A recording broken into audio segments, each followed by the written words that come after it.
नमस्कार दोस्तों, आज की हमारी कहानी है तीर्थ यात्रा का पल। हरिहर एक सीधा साधा किसान था। वह दिन भर खेतों में मेहनत से काम करता और शाम को प्रभु का गुणगान करता।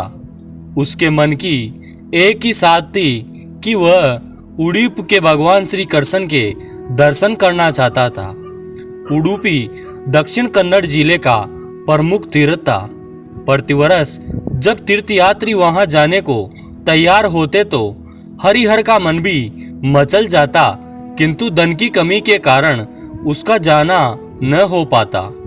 इसी तरह कुछ वर्ष बीत गए। हरिहर ने कुछ पैसे जमा कर लिए। घर से निकलते समय उसकी पत्नी ने बहुत सा खाना पीने का सामान बांध दिया।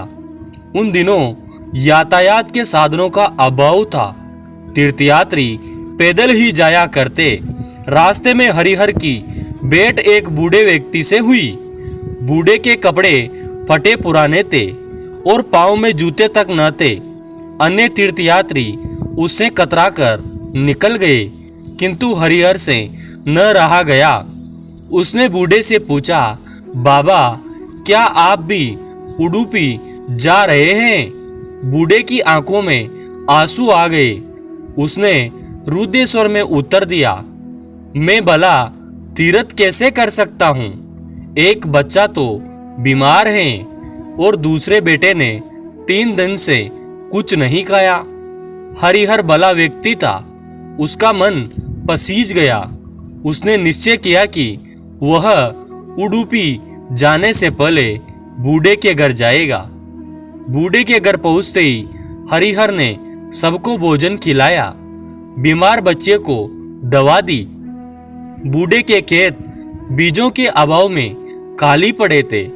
लौटते लौटते हरिहर ने उसे बीजों के लिए भी धन दे दिया।